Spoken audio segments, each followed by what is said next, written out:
171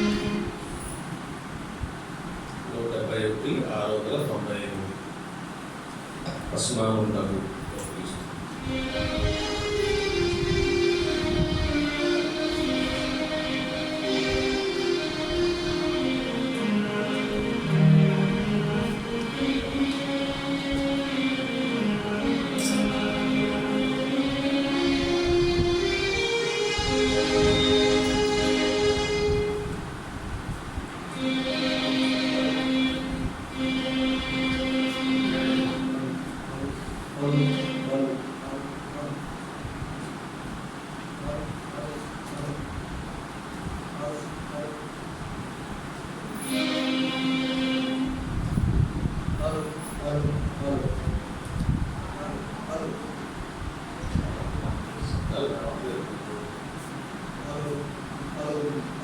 Praise the Lord. Hello, hello. Hello. Praise the Lord. Praise the Lord.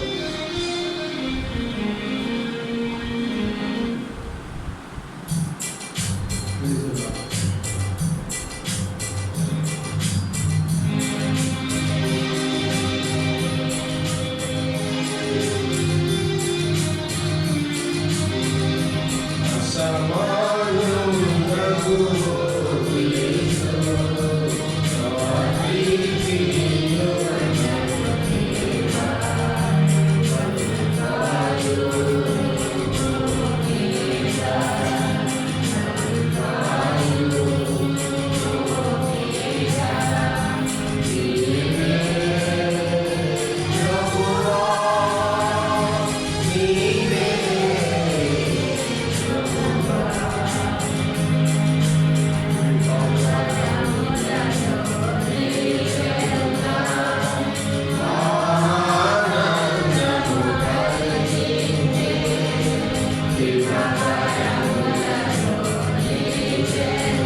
లింగమునకు శిరస్సు నీవే. అంగములుగమము చేసితివి. సంగమునకు శిరస్సు నీవే. అంగములుగమము చేసితివి. సర్వసంపూర్ణుడా, సర్వమహిమా నీకే. సర్వసంపూర్ణుడా, సర్వమహిమా నీకే. సర్వమహిమా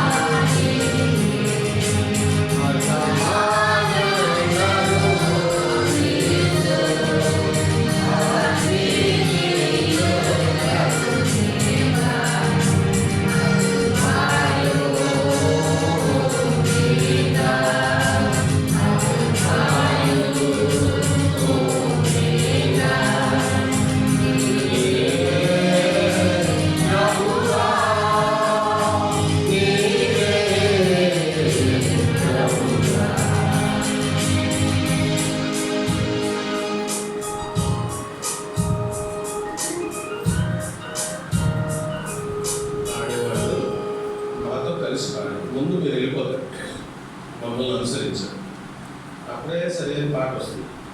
మీరు కొంతమంది ముందు వెళ్ళిపోవడానికి ప్రయత్నిస్తారు, మాకన్నా ఇక్కడ ఇబ్బంది అవుతుంది.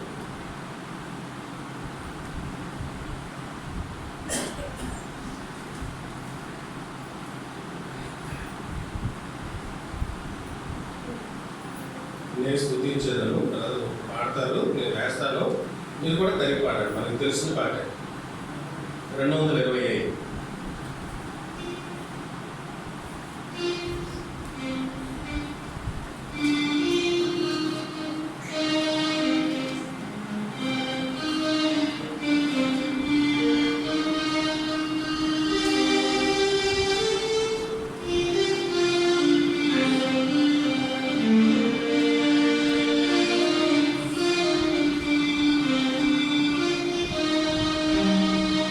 Yes,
మరే పాట.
పాట సంఖ్య 798.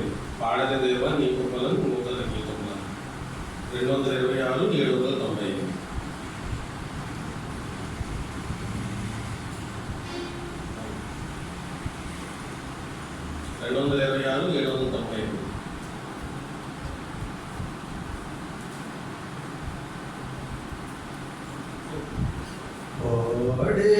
దేవాని కృపలను నూతన గీతములను స్తోత్రము చెల్లింతును. స్తోత్రము చెల్లింతును. స్తోత్రము చెల్లింతును. స్తోత్రము చెల్లింతును. భూమి పునాదులు వేయకముందే యేసును చేసితివి. భూమి పునాదులు వేయకముందే యేసును చేసితివి. ప్రేమ పునాదులు వేసితివి. దీనుని బ్రోచితివి. దీనుని బ్రోచితివి. ప్రేమ పునాదులు వేసితివి. దీనుని బ్రోచితివి. దీనుని బ్రోచితివి. పాడెదా దేవా నీ కృపలను నూతన గీతములు. స్తోత్రము చెల్లింతును. స్తోత్రము చెల్లింతును.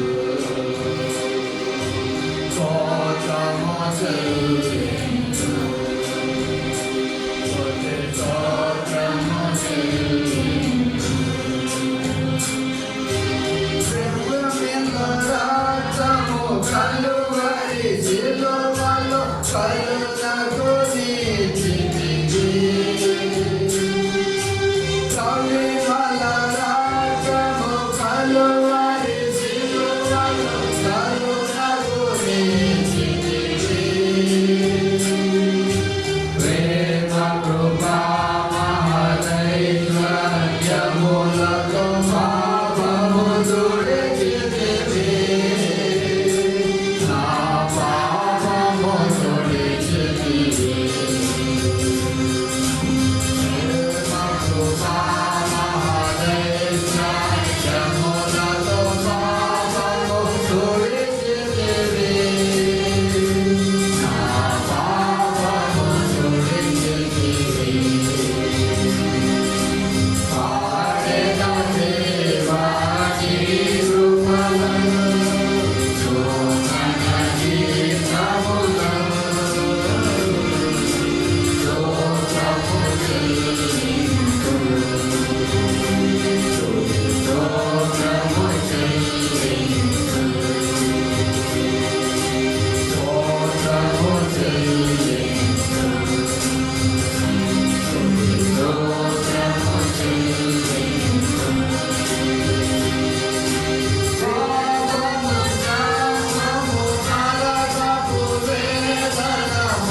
చెల్లించు. స్తోత్రము చెల్లించు. దేవుని రాజ్యపు వారసులనుగా క్రీస్తును చేసితివి. దేవుని రాజ్యపు వారసులనుగా క్రీస్తును చేసితివి. ఏకటి రాజ్యపు శక్తుల నుండి నన్ను విడిపించితివి. నన్ను విడిపించితివి. ఏకటి రాజ్యపు శక్తుల నుండి నన్ను విడిపించితివి. నన్ను విడిపించితివి. పాడిన దేవా నీ కృపలను, నూతన గీతములను,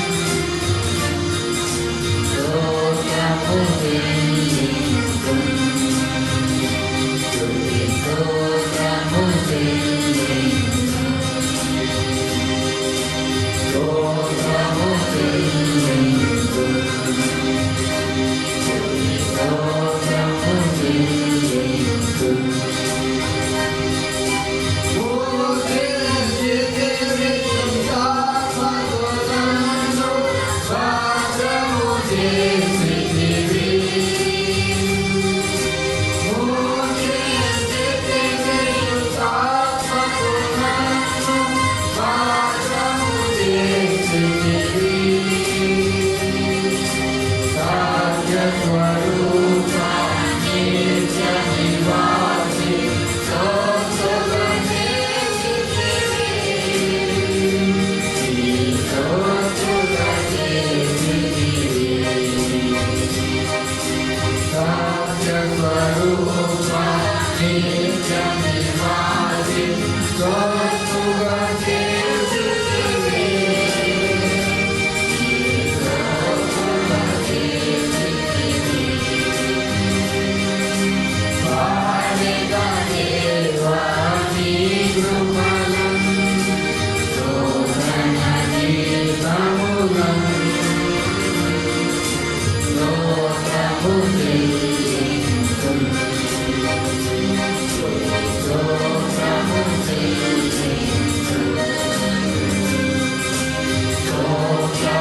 వాళ్ళు కూర్చొని ఇంటికి వచ్చి చేస్తున్నారని కూడా ప్రార్థన చేసుకున్నాం.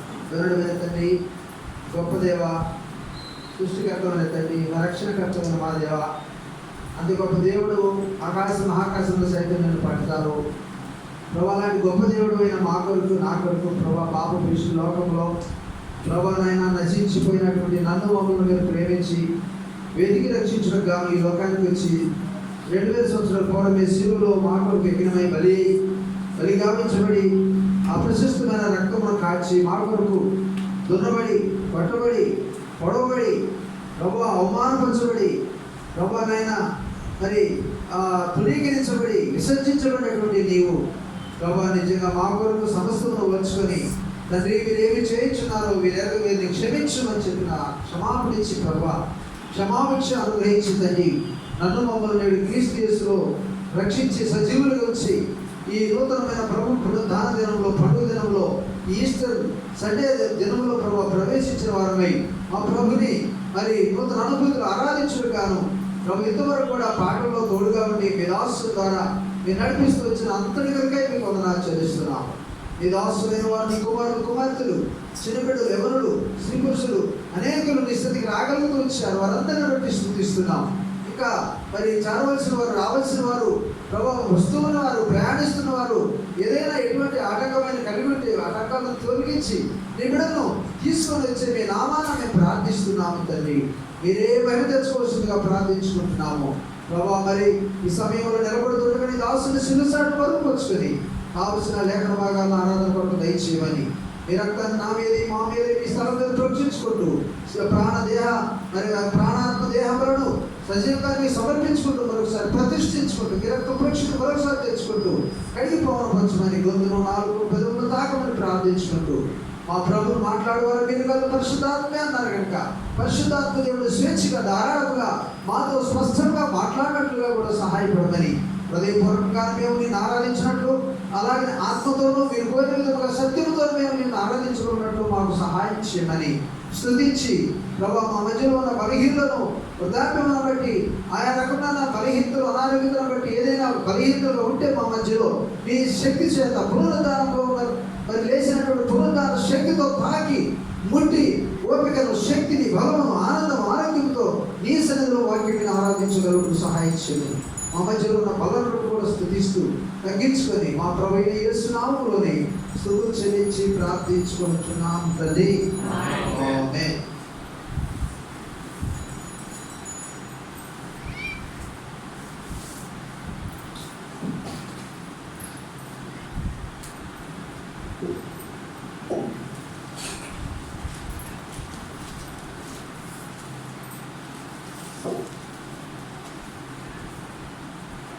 నిమిషాలు దేవుని వాక్యాన్ని ధ్యానించుకుందాము.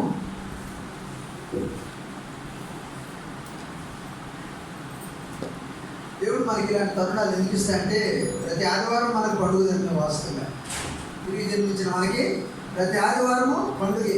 అట్లా రెడీ అవుతాం మందిరానికి, మన ఆఫీసు కంటే, స్కూల్ కంటే, లేకపోతే ఎక్కడికైనా ఏ డ్యూటీకైనా, పొలం కంటే, ఏ వ్యాపారం కంటే కూడా ఎక్కువగా ప్రేమించేది మనం దేవుని సన్నిధిని. ఆదివారం ప్రతి ఆదివారం అంటే అడావుడి మనకి ఏదో ఒకటి ఆహారము తీసుకొని రైట్గా మనం పరిగెత్తుకుంటూ దేవుని సన్నిధికి వస్తాం. అది మనకి ఉన్నటువంటి ఉత్సాహం, రక్షణ యొక్క ఆనందం అది.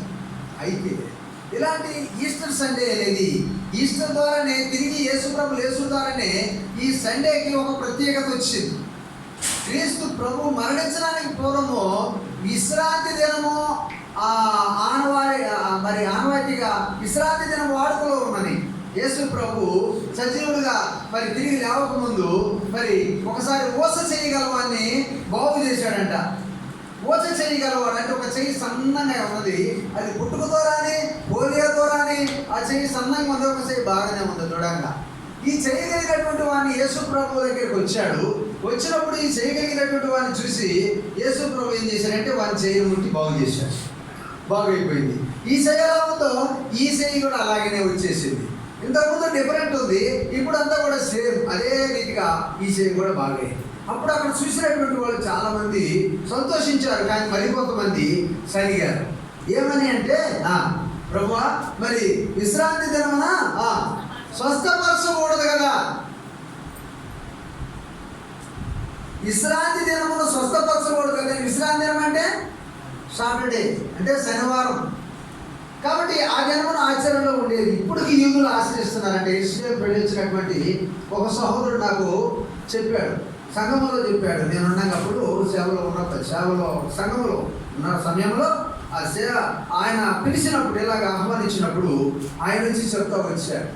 అక్కడంట శుక్రవారం రాత్రి వాళ్ళు భోజనం చేసుకొని వాళ్ళు పనుల కార్యక్రమాలు ముగించుకొని మరి పండుకుంటారు కదా, ఉదయాన్నే లేస్తారు కదా, కనీసం బెడ్ లైట్ ఏదో ఒకటి, ఫ్యాన్ ఏదో ఒకటి ఏర్పాటు చేస్తారు, కూలరో ఏసీలో ఏదో ఒకటి ఏర్పాటు చేస్తారు. సాటర్డే 12 దాటిందంటే మనం ఏం చేస్తామో, లేకపోతే ఏదో 4, 4, 5 లేచి మనం ప్రే చేసుకుంటాం, లేకపోతే చిన్న లైట్ తీసేసి పెద్ద లైట్ బల్బ్ వేసుకుంటాం. కానీ వాళ్ళు ఏం చేస్తారంట, శనివారం విశ్రాంతి స్విచ్ ఆపరంట.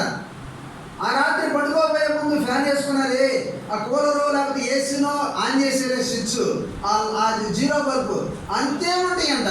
ఆర్పేసేది కానీ ఇంకొకటి ఆన్ చేసేది కానీ ఏది కూడా చేయరంట. ఈ పని కానీ ఆ పని కానీ ఏది చేయరంటండి. ఎంత నిష్ఠ చూడండి.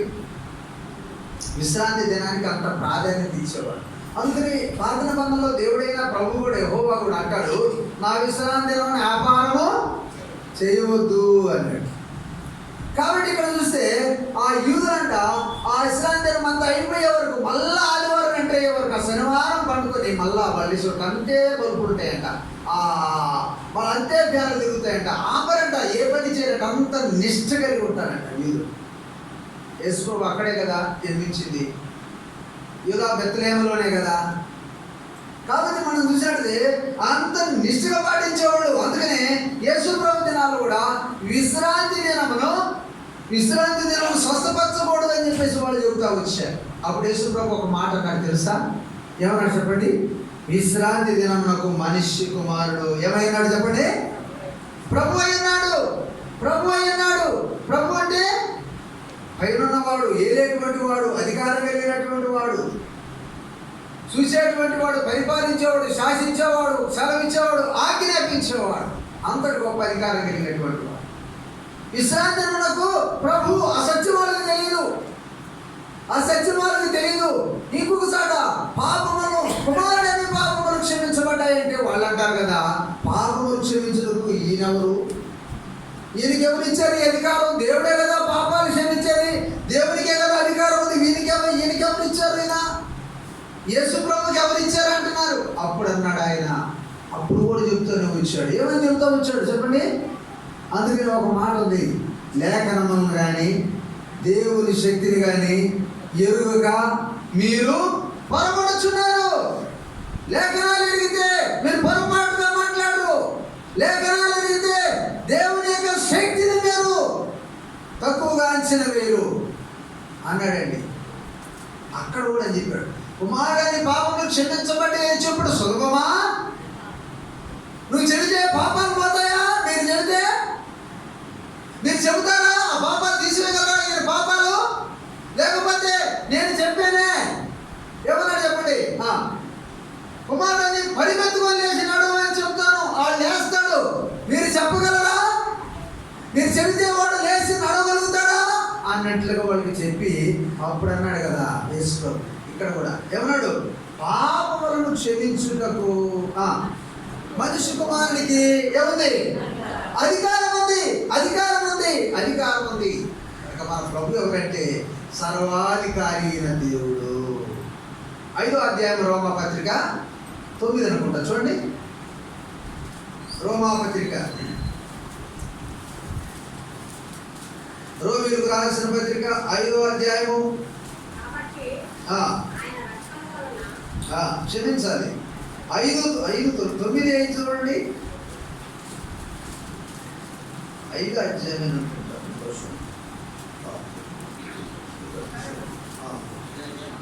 రోమపత్రిక అయితే దేవుడు మన ఎడల తమ ప్రేమను వెల్లడిపరుచుతున్నాడు. ఇదేనండి. అనగా 5 9 9 చూడండి. కాబట్టి ఆయన రక్తం వల్ల ఇప్పుడు నీతిమంతులుగా తీర్చబడి, క్షమించాలి 9:5 చెప్పాను 9:5 క్షమించాలి. 9:5 ఉంది. ఇతరులు ఇతరులు వీరి వారు శరీరమును బట్టి శరీరమును బట్టి వీరిలో పుట్టిన క్రీస్తు వీరిలో పుట్టింది. ఈయన సర్వాధికారి అయిన ఈయన సర్వాధికారి అయినటువంటి దేవుడై ఉండి దేవుడు అయ్యింది. ఆ. ఈయన సర్వాధికారి అయిన దేవుడు అయ్యింది, నిరంతరము స్తోత్రాలుడైనాడు. ఆమె ఈయన సర్వాధికారి అయిన దేవుడు. ఎలాంటి వాడంటే సర్వాధికారం పాపములు క్షమించడమే కాదు, రోగములు కుదుర్చడమే కాదు. అందుకనే నోట కూడా కీర్తనలు అంటున్నాడు. కీర్తనకారుడు దావీదు అంటున్నాడు. ఏమన్నాడు దావీదు?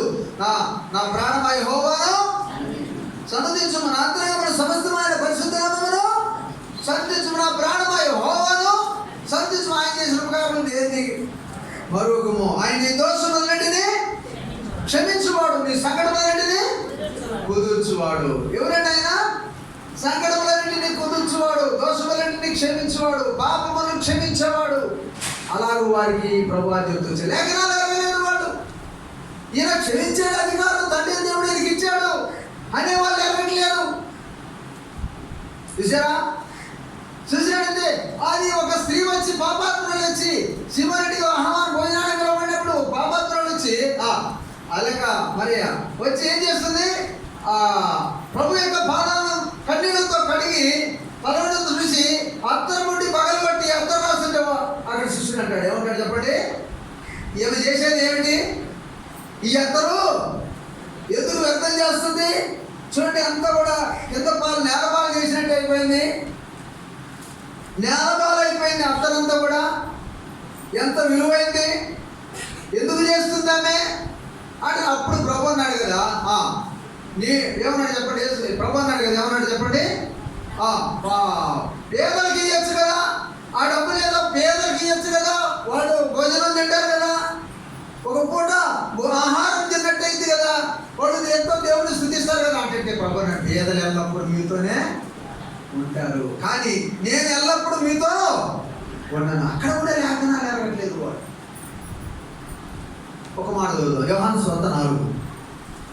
ఎక్కడ చూడు ఎరగక మాట్లాడటమే తెలియక మాట్లాడుతూ వచ్చారు.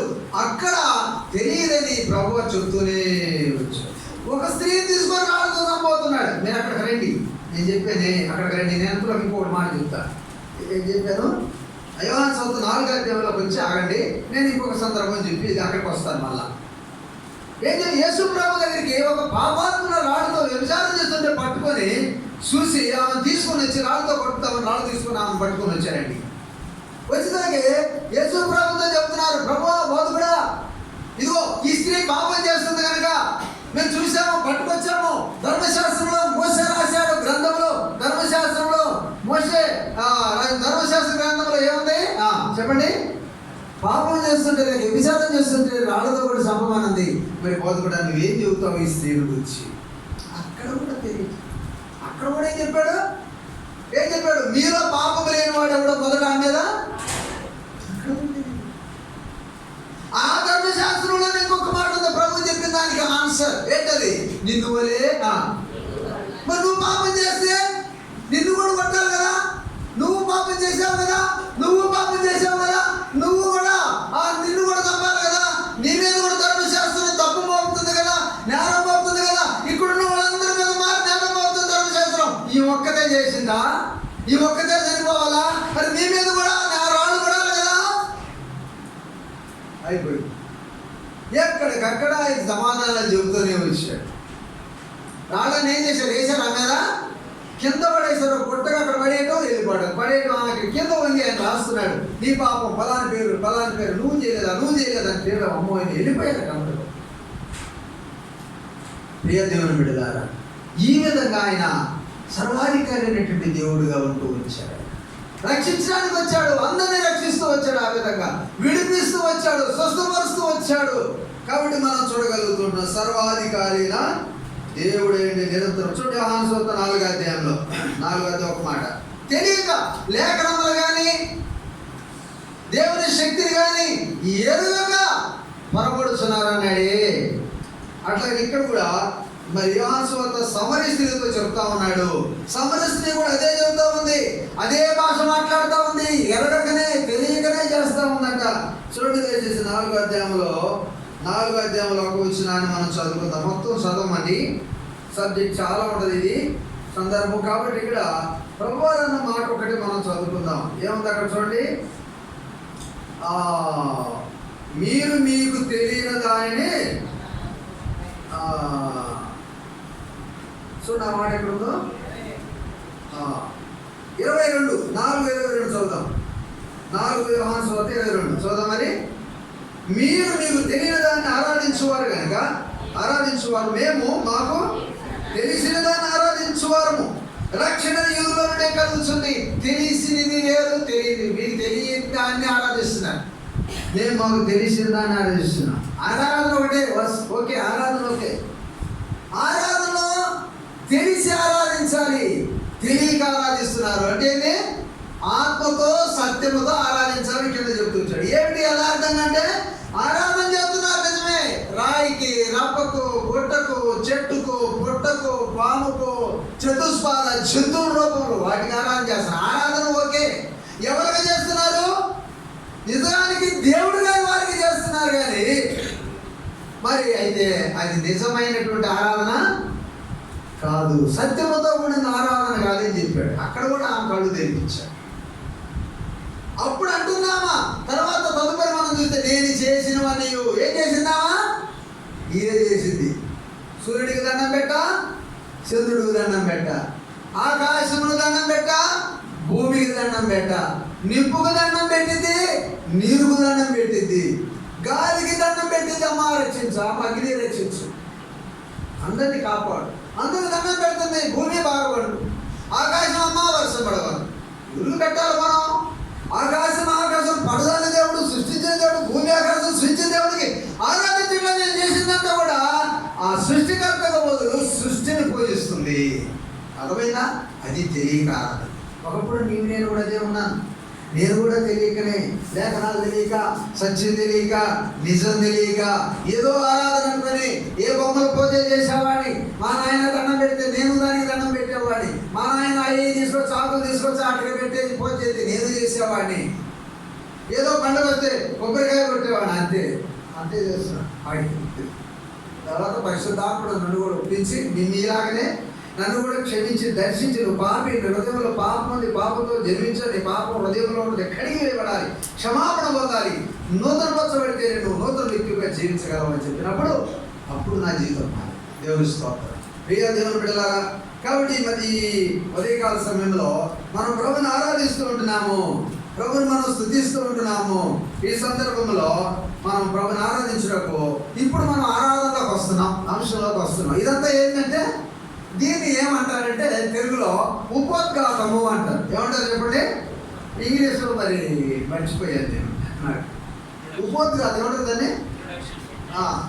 కాబట్టి ఇక్కడ చూడండి, దయచేసి ఇంకో మాట మనం చూసుకున్నాము. మొదలుగా కొరింథీ పత్రికలోకి వస్తున్నాం. ఇప్పుడు ఆరాధన అంశంలోకి. ఇది ఆరాధన అంటే ఏంది, ఎలా చేయాలి, తెలిసింది తెలియని దాని గురించి ఒక ఉపోద్ఘాతం చెప్పబడింది. ఇప్పుడు అంశంలోకి వస్తున్నాను. వర్షిప్, టుడే వర్షిప్లో దానికి ముందు సిద్ధపరుస్తుంటాను అన్నమాట. ఇది చూడండి దయచేసి 1 కొరింథీ 15వ అధ్యాయము 3వ వచనం. 1 కొరింథీలు 15:3వ వచనం. అందరం చదువుకున్నాం, ఒక వచనం కాబట్టి కలిసి. నాకు ఇయ్యబడిన ఉపదేశం మొదట మీకు అప్పగించుదిని, అదేమనగా లేఖనముల ప్రకారము క్రీస్తు మన పాపముల నిమిత్తం మృతి పొందెను, సమాధి చేయబడెను. తర్వాత 4:5 లేఖనం ప్రకారం క్రీస్తు 3వ దినమున లేపబడెను.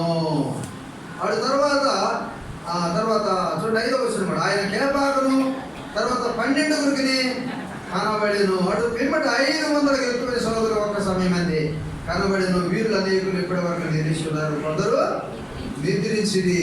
ఈ మాట ఉన్నది, ఇప్పటి వరకు నిరీక్షిస్తున్నారనే మాట ప్రభు మరణించి తిరిగి వేసిన తదుపరి అప్పుడు కొంతమంది బతికే ఉన్నారు, చూసిన వాళ్ళు, యేసుప్రభు చూసిన వాళ్ళు ఇప్పటికీ. అంటే ఈ రాసిన గ్రంథం రాసాడే అపొస్తలుడైన పౌలు.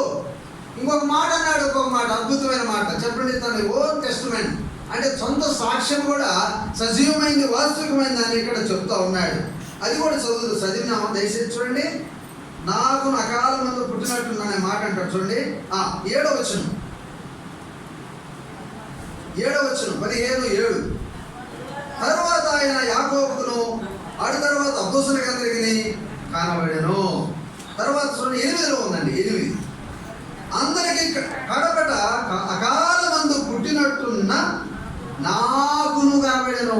అంటే అపోస్తలుడు పౌలు ఏమన్నాడు? నాకు కూడా కనబడ్డాడు యేసుప్రభు. నేను కూడా చూసా.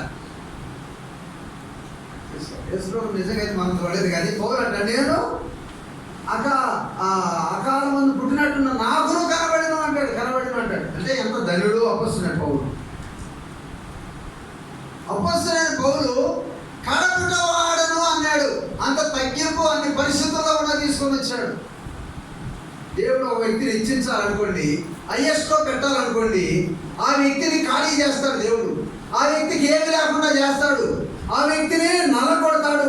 ఆ వ్యక్తి యొక్క జ్ఞానాన్ని, ఆ వ్యక్తి యొక్క విద్యను, ఆ వ్యక్తి యొక్క తెలివిని, ఆ వ్యక్తి యొక్క సమస్తాన్ని కూడా లేకుండా చేస్తాడు. దేవుని మీద ఆధారపడి చేస్తాడు. అప్పుడు మాత్రమే దేవుడు ఆ ఉన్నతమైన స్థితిలో తీసుకొని రాగలడు. చూసారా?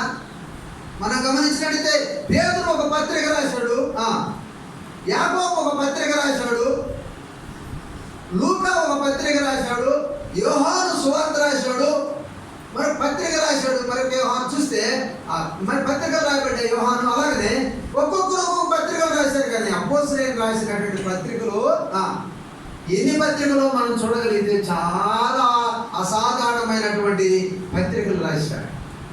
ఎవరు ఒప్పుకున్నాడు? పరిశుద్ధులందరూ అత్యల్పుణ్ణి. ఇంకొక మాట అన్నాడు, పాపలందరిలో ప్రధానుడను. ఒప్పుకుంటామండి? ఒప్పుకుంటావా? నేను పాపలందరిలో నా అంత పాపి లేడు. పరిశుద్ధులందరిలో అత్యల్పుణ్ణి నేను. అంతటి పరిశుద్ధులందరితో పోల్చలేను. నేను వాళ్ళంత పరిశుద్ధుని, నేను పరిశుద్ధురాలనే కాను అని చెప్పగలవా నువ్వు? ఇది కావాలి దేవుడు. ఆరాధించాలి ప్రభుని, సత్యముతో ఆత్మతో ఆరాధించడానికి ప్రభు కోరుతున్నాడు. కాబట్టి ఉదయకాలంలో ప్రియులగా ఇక్కడ మనం చూసేది ఏంటంటే 15వ అధ్యాయంలో ఇక్కడ మనం చూస్తున్నాం చూడండి. క్రీస్తు మన పాపముల నిమిత్తం మృతి పొందెను, సమాజం లేఖన ప్రకారం 3వ దినమున లేపబడ్డాడు ఆయన. దేవుడు ఆయన లేపాడు. అపోస్తలుల కార్యాల్లో మనం చూడగలం. అపోస్తలుల కార్యాలు రండి. అపోస్తలుల కార్యములు 2వ అధ్యాయము 24, 23, 24 చదువుకున్నాం. దేవుడు నిశ్చయించిన సంకల్పమును ఆయన భవిష్యత్తు జ్ఞానమును అనుసరించి అప్పగింపబడిన ఈయనను మీరు దుష్టుల చేత సిలువ వేయించి చంపితిరి. 24 చూడండి.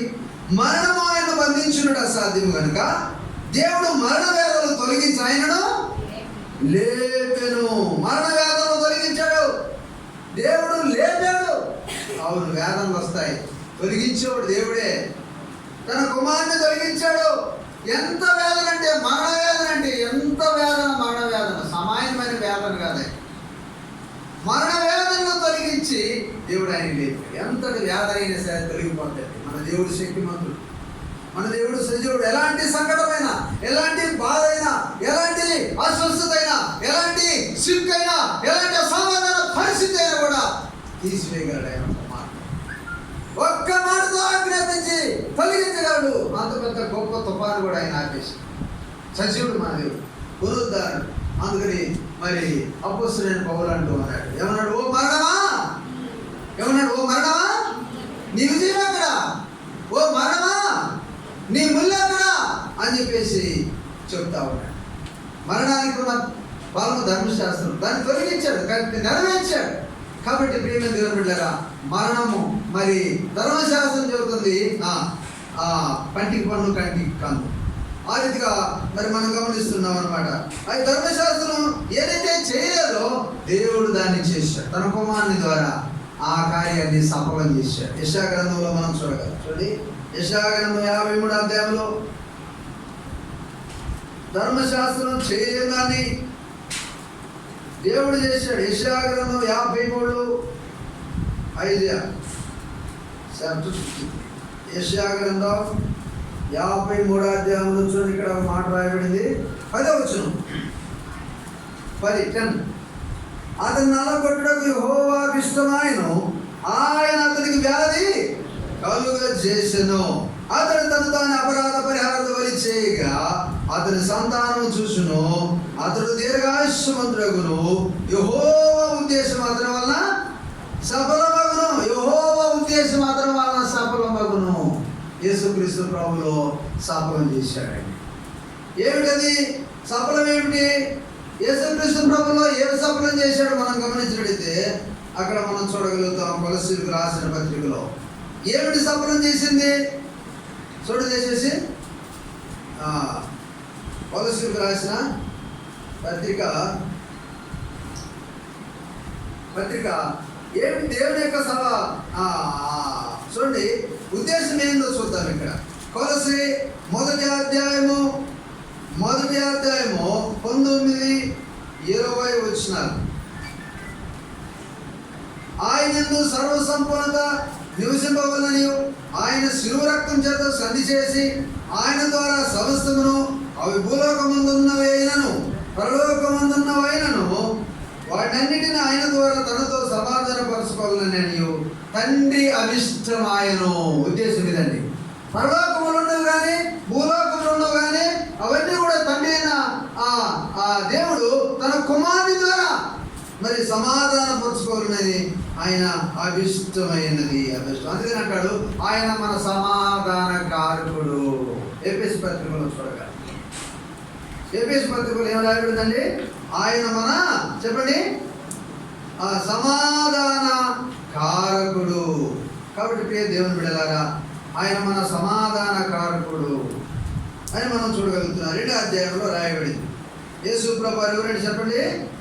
ఆయన మరి 14 వస్తుంది. 2:14 ఆయన మన సమాధానమైన మీకు మాకు ఉండిన ద్వేషం అనగా విధిరూపమైన ఆకలి గల ధర్మశాస్త్రం తన శరీరం మందు కొట్టివేడి చేత మధ్యపు గోడను పడగొట్టి మన ఒబీలను యాగము చేసెను. ఇట్లు సంధి చేస్తూ ఈ ఇద్దరిని తనని ఒక నూతన పురుషునిగా సృష్టించి తన శిలువన ద్వేషమును సంహరించి దాని ద్వారా వీరిద్దరిని ఏక శరీరముగా చేసి దేవునితో సమాధాన పరచవలని ఇలాగ చేసిన కనుక ఆయన మనకు సమాధాన కారకుడై ఉన్నాడు. సమాధాన కారకుడై ఉన్నాడు. పరలోకంలో దూతలను ఎలాగైతే దూతలతోనూ పరలోకంలో ఉన్నటువంటి వారితోనూ భూలోకంలో మనను కూడా సమాధాన పరచుకోవాలనే దేవుని యొక్క ఉద్దేశం. అది దేవుని యొక్క ఉద్దేశం. సమాధాన పరుచుకున్నాడు. ఈనాడు మనం సమాధాన స్థితి కలిగి ఉన్నాం. సమాధానం కలిగిన ప్రభు మన హృదయంలో సమాధానం ఇచ్చాడు, సంతోషం ఇచ్చాడు, నెమ్మది ఇచ్చాడు, నరక శిక్ష తొలగించాడు, పాప శిక్ష తొలగించాడు, నరక భయము భీతి తొలగించాడు. ఎందుకంటే యేసుక్రీస్తులో ఉన్నాం కనుక. కాబట్టి ఇప్పుడు క్రీస్తు యేసునందున్న వారికంట ఏ శిక్షా విధి లేదు. సమాధాన స్థితి మనకి సమాధానంతో మన ప్రభుని ఆరాధిస్తాం, సంతోషంతో మన ప్రభుని ఆరాధించగలుగుతున్నాం. కాబట్టి ఇంకొక మాట మనం చూసుకున్నాం. రోమీయులకు రాసిన పత్రిక 4వ అధ్యాయము, రోమా పత్రిక 4:25 చూడండి. రోమా 4:25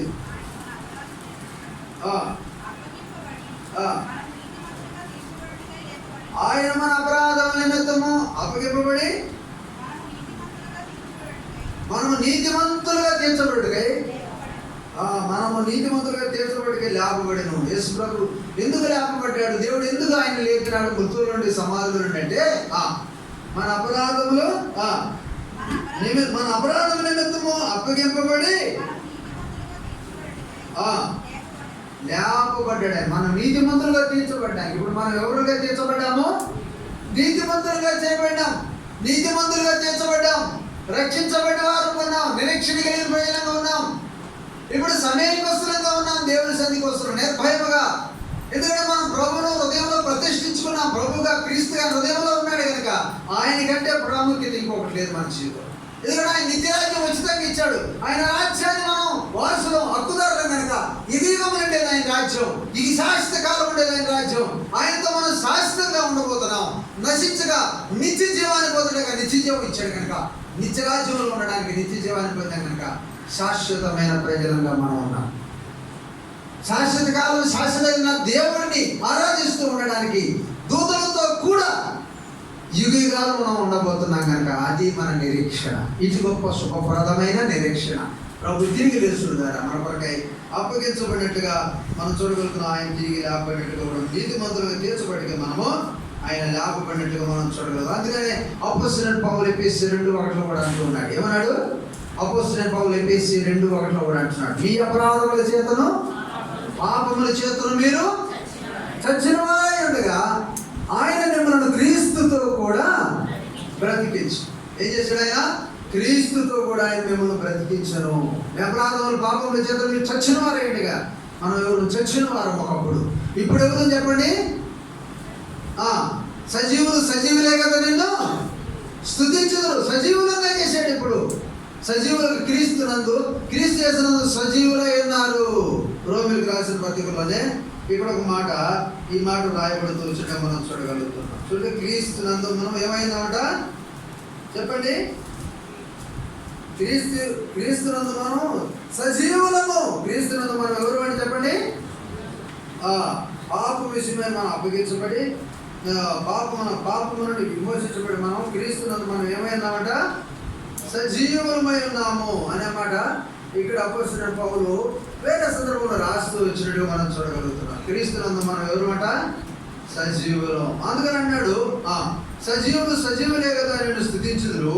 ఈ దినమున నేను సజీవుడనే నిన్ను స్తుతించుచున్నాను. ప్రేమ సజీవులుగా చేశాడు. అందుకనే ప్రకటన గ్రంథంలో కూడా అంటాడు 1:18, నేను మొదటి వాడును కడపటి వాడును జీవించువాడును మృతుడనైతిని కానీ ఇదిగో యుగములో సజీవుడనైనాను. యుగములో సజీవుడను. మనం ఎవరు? మనం సజీవులే. మనం కూడా యుగ సజీవులం. ఈరోజు ప్రభు మనతో మాట్లాడుతుంది ఏంటంటే యుగములు మనం సజీవులం అండి. ఈరోజే కాదు. నిద్రపోతున్నారేమో దయచేసి చూడండి. ఎవరు రావట్లేదు నిద్ర. ఈరోజు పండుగ రోజు ఎక్కువ నిద్ర వచ్చినట్టుగా కొన్నిసార్లు తొందర మనం కలిగించింది మన శరీరమే శత్రువు. కొన్నిసార్లు ఎందుకంటే కొంచెం ఆహారం ఎక్కువ తీసుకున్నాం నిద్ర వచ్చేస్తుంది. అవునా కదా? కాబట్టి అలాగనే మరి ఇక్కడ చూస్తే మనం సజీవులం. ప్రభు ఎవరు? సజీవుడు. ఏకంగా సజీవుడు. మనం ఎవరమే? యుగములు సజీవులము. యుగములు ప్రభుత్వం ఆరాధిస్తాం. యుగములు ప్రభుత్వం ఉండబోతున్నాం. ప్రభుని చూడబోతున్నాం. ప్రభు ఎదురు చూడబోతున్నాం. ముఖదర్శనం చేయబోతున్నాం. ప్రభుని ఆరాధించబోతున్నాం. యుగములు సజీవులు. ప్రభువా, ఎంత గొప్ప ఆధిక్యత ఇచ్చావు, ఎంత గొప్ప రక్షణ ఇచ్చావు, ఇంత గొప్ప మరి నీతిమంతులుగా తీర్చావు ప్రభువా. నీకు వందనాలు చెల్లిస్తున్నాను. నా కొరకై లేపడ్డావు ప్రభువా.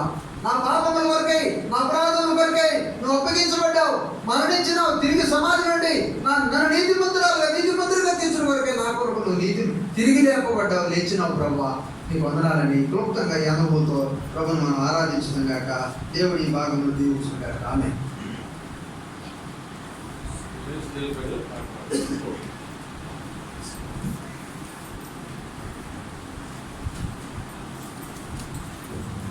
చివరి చరణం పాడేటప్పుడు సండే స్కూల్ విద్యార్థులు, సండే స్కూల్ 181వ పాట, పాత పాట పుస్తకంలో 708. విజయుండు క్రీస్తు ప్రభావంతో ఘన విజయుండు ఆయన. 181, 708.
ఘన విజయుడాయను సాతానుని తలలో చిలుకా ద్రోకెను సాతానుని తలలో చిలుకా ద్రోకెను సదా రాజ్యమేలును సదా రాజ్యమేలును విజయుడు క్రీస్తు ప్రభు. దానికే వెళ్ళిపోతుంది పాడండి.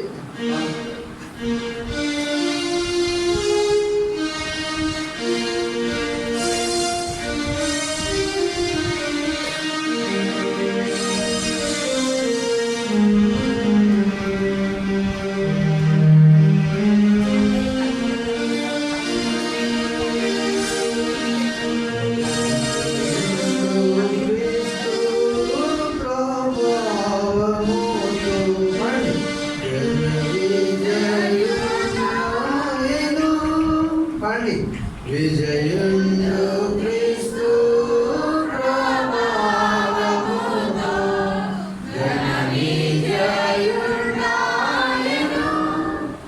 సాతాను తలను చిలుకా ద్రోకెను సాతానుని తలను చిలుకా ద్రోకెను సదా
విజయుడు సర్వములో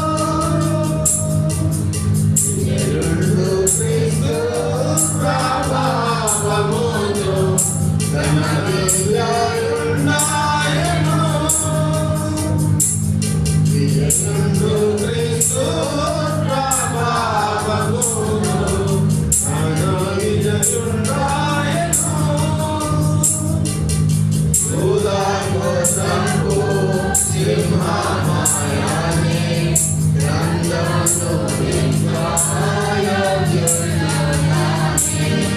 ఉదాగోత్రంకు సింహమాయాని గ్రంథంలో నిత్యాయోగ్యునాని ఏడు ముద్రలను వింటేవాడు పాట మార్చారు అలా పాడకూడదు. ఇంకో పాట ఎందుకంటే పాట సరిగ్గా పాడలేనప్పుడు ఆఫ్ చేసేయడం మంచిది.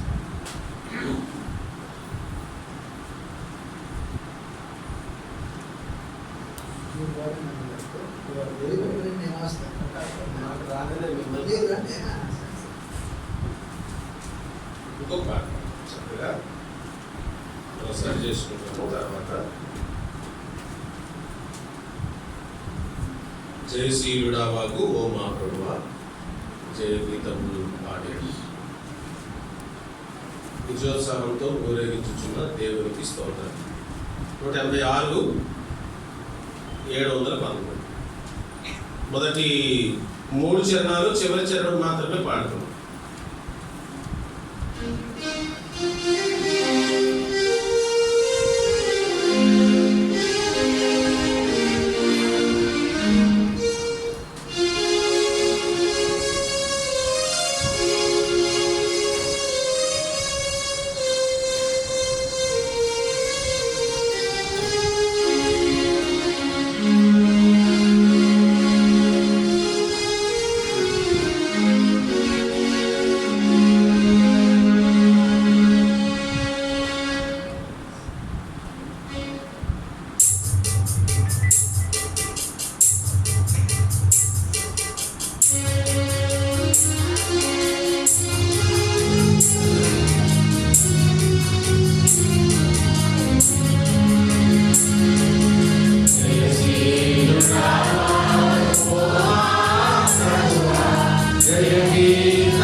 ఆరాధించుకుంటాము. మొట్టమొదట సండే స్కూల్కి వెళ్ళేటువంటి సహోదరులు ఆరాధించండి. తర్వాత ఒక సహోదరుడు ఒక సహోదరి క్లుప్తంగా ఆరాధించండి. కొద్దిమంది వరకు మాత్రమే అవకాశము. తదుపరి ఒక పాట ద్వారా ఆరాధన ప్రభువుకు సమర్పిస్తాం. ఆరాధించండి.